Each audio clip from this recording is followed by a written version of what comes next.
We'll guide you through how to make a repeating piston in Minecraft. If you find this guide useful, then please consider subscribing and liking the video.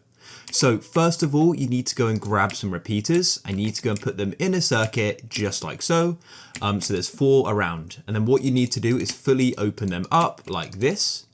Now what you need to do is go and connect them up with redstone dust. So there should be 4 bits. And then what you need to do is grab a redstone torch and go and place it down like so and break it. And as you can see, it's now fully lit up.